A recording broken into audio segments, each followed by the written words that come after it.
Então a parada é a seguinte, nós estamos aqui no FIC. No FIC. Que é o Festival Não Internacional. Porque eu falei feira várias vezes. Sim. Né? Internacional de Quadrinhos. Gravando pela primeira vez um Fala Zamiliano, em que tem microfone na mão, em que tem convidado, em que o material todo não é meu. O material, o equipamento. Não é meu, não é meu. Queria agradecer a galera, né? Tá aí, na produção. Pessoal da UNA. Pessoal da UNA. Obrigado, gente. Um beijo no coração de vocês. Vocês são muito fofos. Tá? E, obviamente, né, como esse canal sempre é um canal que nunca está conexo com o local que ele está, nós não vamos falar de quadrinhos. Exatamente. Porque o que eu faço melhor na minha vida? Eu cago regra. Exatamente. Cago regra pra caralho. Nós vamos falar... semente da revolução. 4h20 é hora de plantar a semente da revolução, né? 4h20 é um horário importante na sociedade internacional. Nós vamos falar hoje sobre uma coisa que aconteceu nessa sexta-feira, que foi o ataque terrorista que ocorreu na França, que iniciou-se com uma explosão de uma bomba no jogo da Alemanha versus a França. E aí dá pra ouvir até na gravação, não sei se chegou a assistir a gravação, mas assim, é um estrondo absurdo. Na hora que vem o estrondo, o público grita, começa a gritar.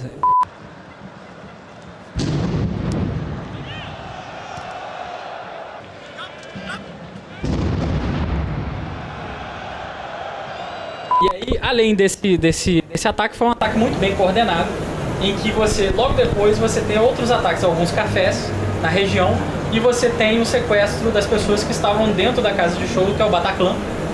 Super famosa.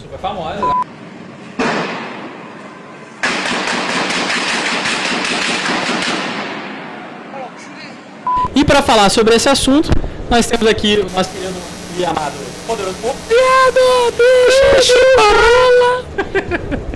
Que é do MDM, Melhores do Mundo, né? Essa galera que só fala coisa bonita e maravilhosa nessa vida. Muito amor.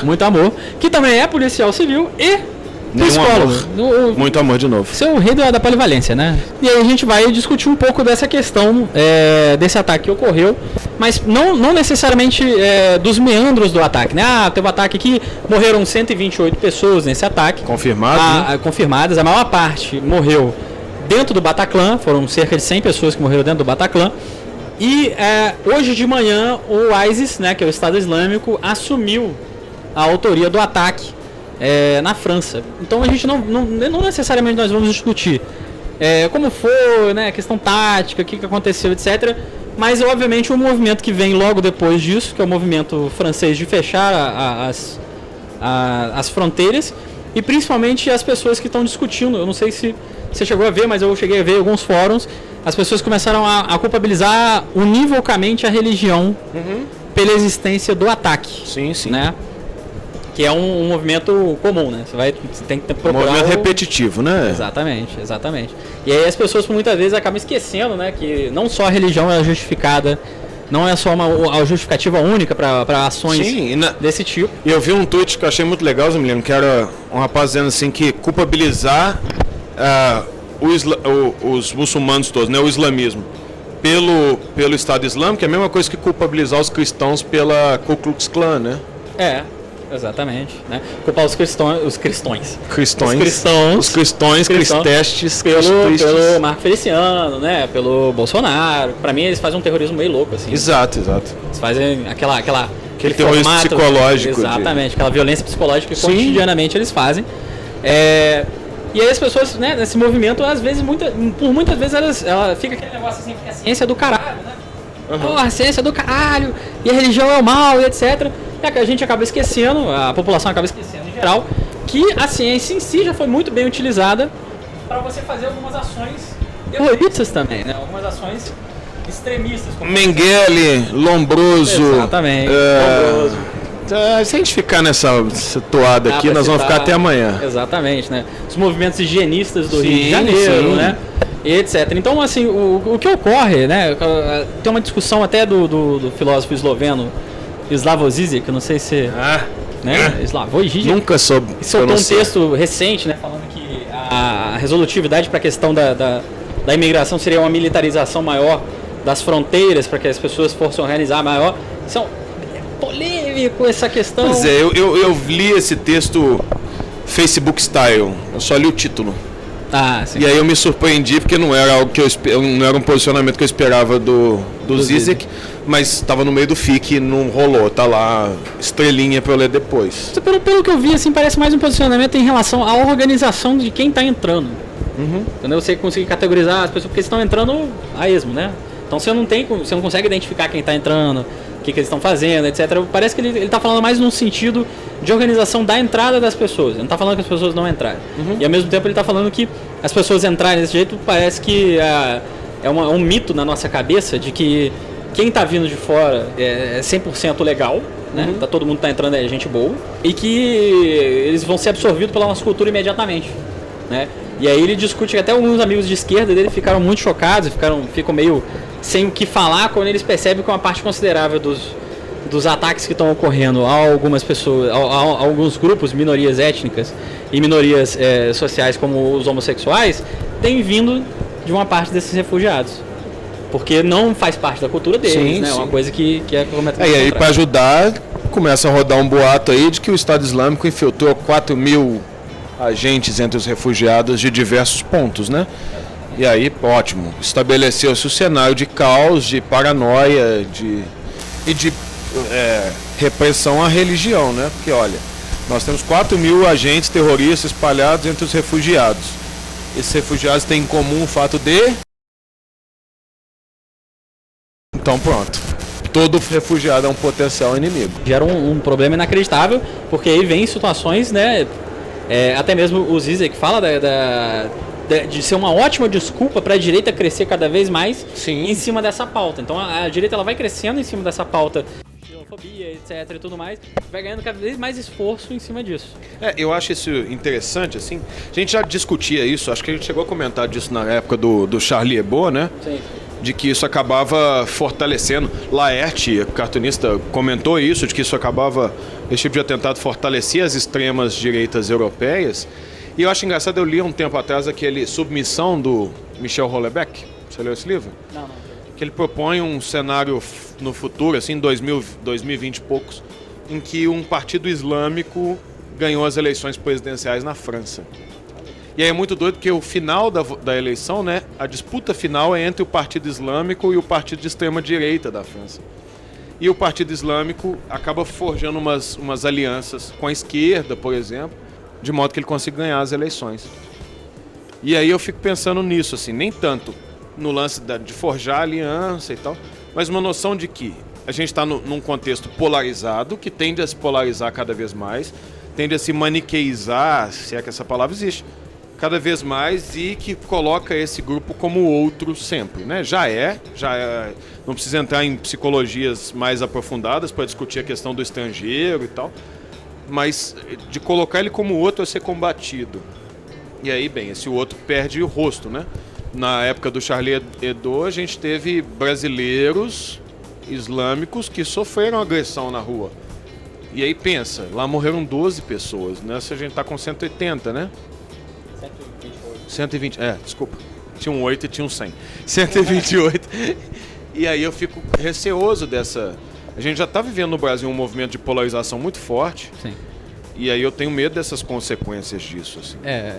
Essa questão do outro que você fala... Eu tô parecendo um fanboy do Zizek aqui agora. Porque assim, ele no livro Bem-vindo ao Deserto do Real, em que ele faz uma análise sobre o atentado ao World Trade Center e ao mesmo tempo ele faz uma conexão com o Matrix, ele faz exatamente essa questão do outro, né?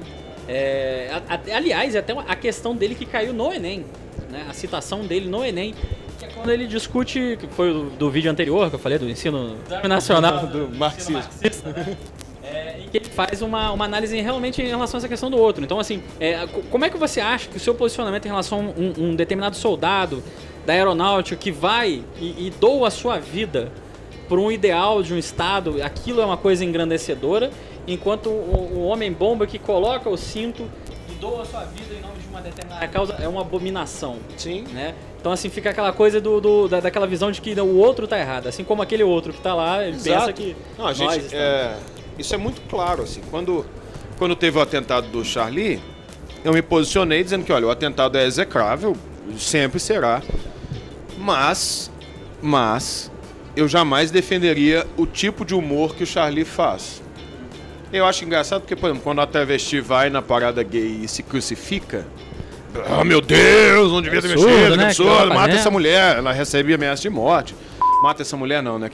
Quem ameaça travesti de morte nunca vai chamar de mulher. Mas enfim, mata essa traveca, esse traveco e tal. Mata essa bicha, esse viado. E é a mesma coisa, né? Quando o Charlie coloca lá na capa Maomé com uma estrela no cu, pro muçulmano é tão ofensivo quanto alguns cristãos veem o ato lá da travesti sendo crucificada.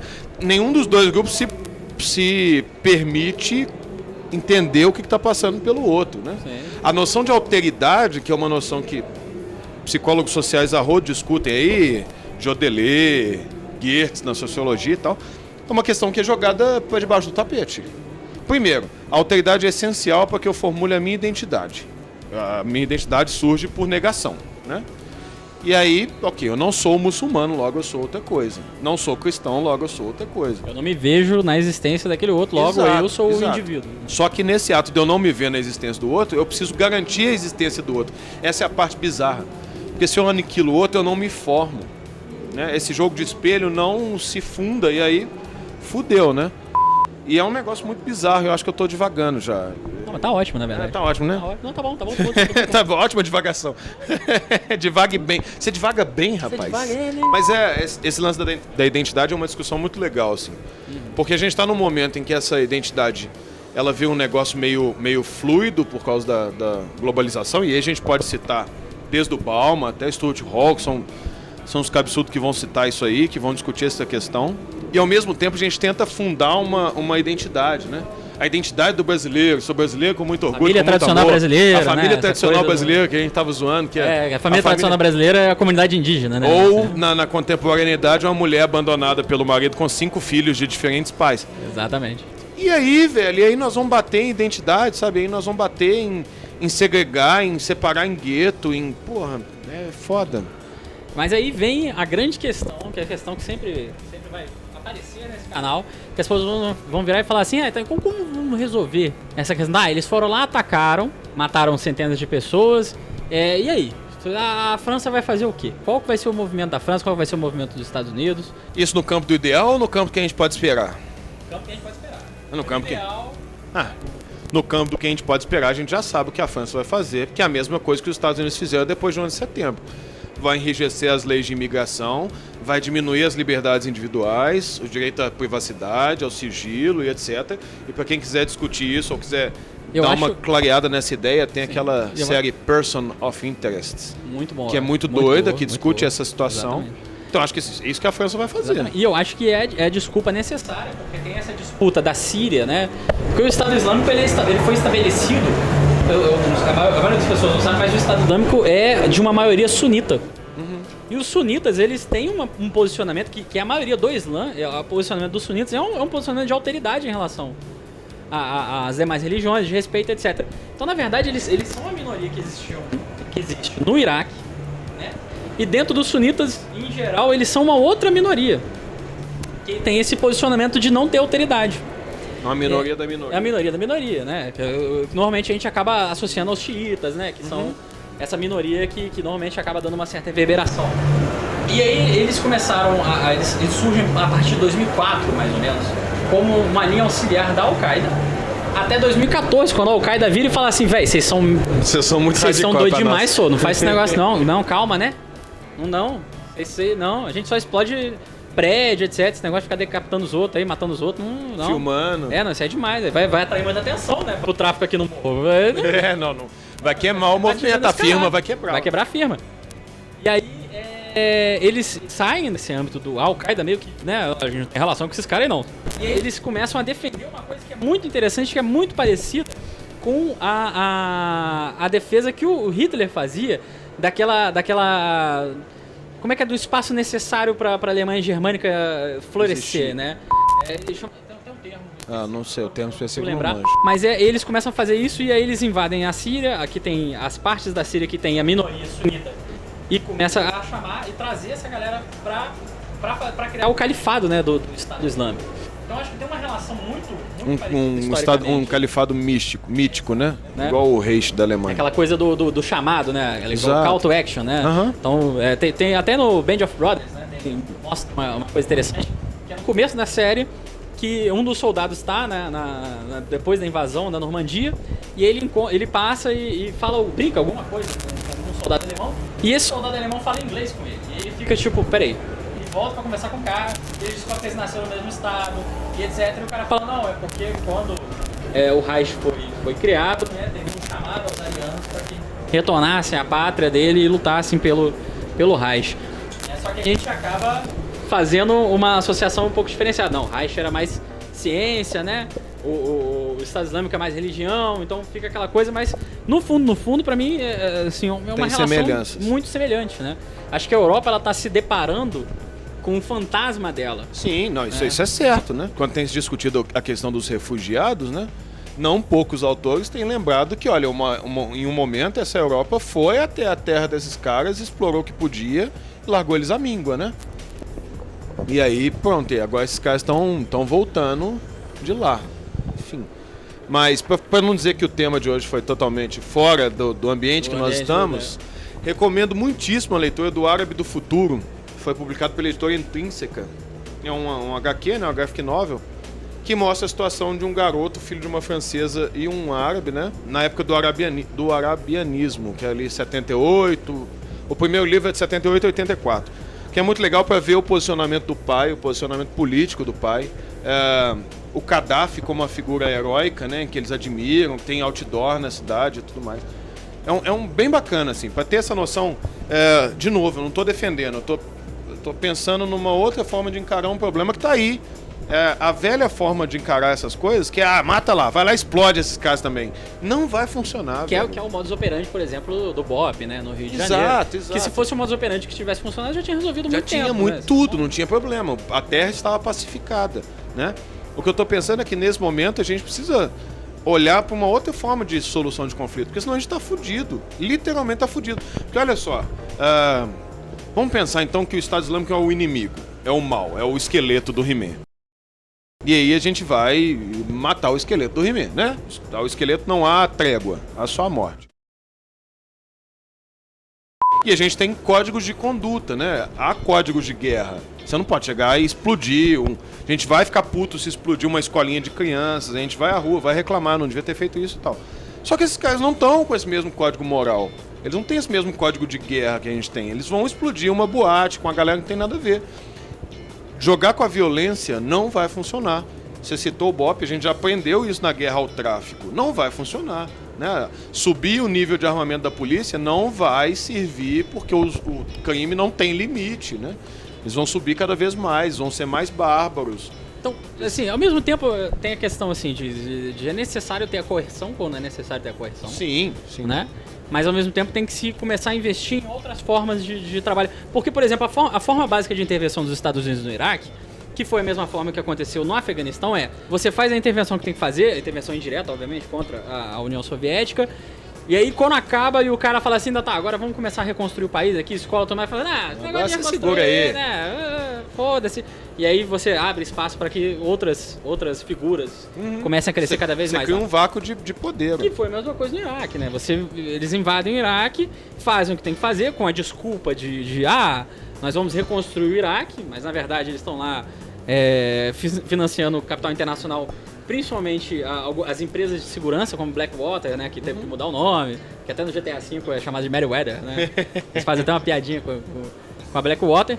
E aí eles saem de lá e agora vocês se viram aí nesse negócio aí. Né? E aí abre espaço para o Estado Islâmico crescer cada vez mais, né? Para essas figuras crescerem mais. Você elimina o pessoal de esquerda que tem lá e... Funciona num processo quase fisiológico, né? Você cria um vácuo de poder, esse vácuo vai ser...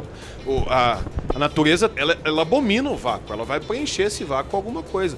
Assim a natureza política também funciona, né? A gente precisa lembrar, não precisa esforçar muito para lembrar que Osama Bin Laden era um operativo norte-americano. Exatamente. E aí eu vi uma charge essa manhã, muito boa, que é tipo assim, radical violento. Aí era um cara com 2 metralhadoras. Aí radical moderado, era um cara com uma metralhadora e uma bandeirinha dos Estados Unidos, sabe? Porra, peraí. É por isso que eu tô dizendo, a coerção precisa existir? Precisa. Não tô dizendo que a gente vai lá e colocar uma florzinha no colete de bomba e dizer, olha, não vai. Mas ela tem que ser uma coerção mais inteligente.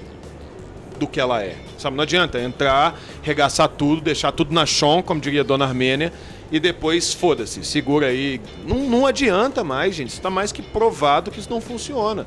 Tem uma entrevista que o Zé Mariano Beltrame, né, secretário de Segurança Pública do Rio, o secretário de Segurança mais longevo no cargo na história do país, né, já está há 9 anos, ele deu para a revista Trip, eu não sei se você leu essa entrevista. Não cheguei. Fantástica, ela foi muito viralizada com a frase dele dizendo que a classe média precisa da favela para ter empregada. Para ter empregado e motorista. E essa frase viralizou, mas a entrevista tem muito mais que isso. Que ele fala, olha, o esquema de UPP nunca vai funcionar se o Estado só mandar a polícia. A polícia pensando lá na estratégia romana de guerra, né? Ela é o gume da lança. Ela abre o caminho para que você coloque outras coisas lá dentro. Né? O crime se organizou no Rio de Janeiro porque nada chega no morro. Então ele diz, olha, a polícia entra lá, tira os bandidos saem de lá, e aí você entra com assistência social, você entra com saúde, você entra com educação, você entra com o resto do aparato do Estado. Você entra com política pública, Exato. Né? Mas ao mesmo tempo essa questão da política pública, e generalizando, etc., é uma correlação de forças dentro do Estado, porque você vai ter eu tô falando no Estado brasileiro e no mundo em geral, por conta da questão da teoria neoliberal, que os neoliberais falam que não somos neoliberais, sempre fomos liberais. Sei. É esse papo, né? Professora lá. Pois é, o Lavão, né? Que é gente boa, gente fina. Sensacional. Pessoa de família de bem, né? Homem de bem. Não é da família tradicional brasileira, não, né? Não é. Ele mata urso, né? É. Família tradicional brasileira Fuma. mata tatu. Hã? Fuma. Não, Fuma. mata preá. Preá. Tradicional família mata preá. Me perdi. O problema do Estado, da sim. política pública. Porque você vai ter uma relação, uma correlação de forças dentro do Estado brasileiro, porque você vai ter o mercado empurrando e falando, olha só, o Estado não tem que lidar com o social, quem tem que lidar com isso é o mercado, que é uma máxima que foi muito bem colocada e muito bem exemplificada no processo que foi do Iraque, né? Você entra com várias empresas lá e você não tem nenhuma ação de Estado, você tem ações pontuais do mercado naquilo, né? Então o mercado ele vai visar o lucro, ele não vai visar o social, ele vai visar o processo máximo de acumulação de capital. E aqui é a mesma coisa, né? Você vai falar assim, não, olha, nós precisamos entrar com políticas públicas, né? Os especialistas em geral, né? Principalmente os keynesianos, vão gritar, olha, política pública, a gente precisa de política pública para resolver determinada situação, mas ao mesmo tempo o mercado ele vem e fala assim, não, precisa de política pública não, né? Não é bem por aí, vocês estão querendo tutelar as pessoas, né, etc. Paternalismo, né? Porque o mercado ele resolve tudo, né? E etc. Esquecem, obviamente, que antes. O mercado resolve tudo. Mariana e o Vale do Rio Doce. Vale do Rio Doce, né? exatamente. O nosso maravilhoso estado. Inclusive. Aliás, né? Porque já que teve esse acidente inacreditável, a gente podia voltar a estatizar a Vale do Rio Doce. Né? Porque a iniciativa privada ia resolver o problema da Vale do Rio Doce. Não resolveu. O Janene, ex-ministro da Educação, fez uma postagem no Facebook hoje de manhã comentando essa situação de Mariana. Ele falou assim: uma coisa que acho que ninguém chamou atenção para isso, né? A Vale, a empresa Vale, né, o nome dela quando era estatal era Vale do Rio Doce, né? E ela acabou de matar o Rio Doce. Quase uma jogada edípica, assim. Ela matou o pai e agora ela pode crescer. Né? Foi o quê? 100% de extinção, o Vale do Rio Doce, né? já se perdeu, já era. O Rio Doce está matematicamente morto. Tal qual, né? O Iraque foi pro saco, Exato. Né? O Afeganistão foi pro saco. Né? Todas essas pessoas estão... Tal qual os muçulmanos da Europa, que não tem nada a ver com isso, vão pro saco, vão pagar um preço, que eles não têm nada a ver, né? É uma coisa que me incomoda, Milena, é não ter noção de que mesmo os terroristas são pessoas que estão procurando coisas... Eles estão procurando um caminho de viver bem, de ser feliz, estão procurando um ideal, né? E pior do que isso, né? O refugiado, o cara lá, o muçulmano que não tem nada a ver com isso, também está querendo a mesma coisa que a gente, né?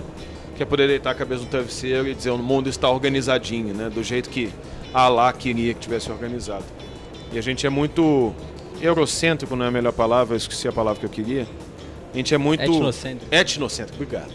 A gente é muito etnocêntrico nesse sentido de não se dar conta de que o que esses caras estão fazendo é tão errado quanto o que a gente vem fazendo há séculos. E a gente achando que está tudo de boa. Exato. E é tenso. Essa questão que a gente queria discutir, eu acho que a questão que fica para reflexão para a galera que assina o canal, né? A galera que não assina o canal, acabou de chegar, é mais uma questão de que a gente tem que refletir que determinadas ações, elas são ações que têm cunho político, né? É uma ação que ela visa uma determinada mensagem política Todo do ato é Estado político. Islâmico. Todo ato é político. Até o não ato, né? Até a ausência de ato. ausência de ato. Ausência de ato é um ato. Exatamente. Que é político. Você falar que não tem uma ideologia em si é uma ideologia. Né? Não tem como escapar. Se você for uma pedra, você consegue. Como diria um colega meu de faculdade, política é igual capeta. Quando você acha que saiu da mão dele, você caiu na mão dele. Voltou, exato. Que fica essa questão dessa reflexão de que também esses atos eles ocorrem por questões históricas, dívidas históricas, tanto da Europa como qualquer outro país que tenha participado do processo que ocorreu no Oriente Médio, que ocorreu na África, etc., que é um grande dominó. A história é um grande dominó. É uma coisa que bate na outra e quando você vê, pum, explodiu uma bomba lá. E normalmente a gente acaba não conseguindo fazer essa conexão de para pensar, tipo, esse ato é uma reverberação, né, de políticas econômicas. Como diz o grande historiador Leandro Carnal, lá da Unicamp, né? Esse mito de que a gente estuda história para evitar que a história se repita, é uma grande bobagem, porque a história está sempre se repetindo. Ela sempre se repete, ela sempre volta. Tem sempre um troco para ser devolvido uma hora, e esse troco gera uma nova dívida, e essa dívida gera um novo troco. E a história é um ciclo. É um ciclo. Então é isso que eu tinha a falar. Poderoso Porco. Então, antes de olhar para a câmera da verdade ali, se você, leitor, ouvinte do Melhores do Mundo, veio parar aqui, antes de você escrever merda e falar assim, estão defendendo os atentados. Não, meu filho. Você vai fazer o seguinte, você vai dar um pause agora, e nesse momento você pensou em falar, vocês estão defendendo os atentados, o Bolsomita que tá certo, você vai dar um pause, você vai pegar essa bolinha do YouTube aí, vai voltar ela até o começo do vídeo e vai ver tudo de novo. Aí toda vez que você sentir vontade de falar, vocês estão defendendo, pausa, o processo repete 42 vezes, tá? A gente não tá falando isso, a gente não trouxe resposta, acho que a gente tá discutindo um assunto. Né? E se propondo a discutir esse assunto fora do que tá aparecendo no Jornal Nacional aí, né? Porque eu, principalmente, acho que o Zamiliano compartilha com isso, te acredita que essa discussão do Jornal Nacional não vai te levar a lugar nenhum. Se você quiser ter só essa discussão do Jornal Nacional, você vai parar esse vídeo de novo, vai digitar aí na barra de endereço que aparece aqui em cima, a pessoa da edição vai colocar, tá em cima, você vai digitar Olavo de Carvalho, e aí eu acho que você vai estar melhor servido lá, beleza? E é isso, valeu Zamiliano, o papo. Pela primeira vez nós conseguimos gravar várias tentativas mal sucedidas. E agora foi uma bem sucedida, precisou explodir metade da França para isso, mas tudo bem. Né? Espero que não explodam outros países para que a gente grave juntos. Não, por favor. Então é isso. Okay? Bom, um abraço no coração de vocês. Diga tchau, Lilica. E agora fique com uma música bem divertidinha pra você. Qual que é a música bem divertida pra tocar? Eu não sei, eu vou arranjar em algum momento. Toca a música. Vai ser uma música bem ruim. Ok.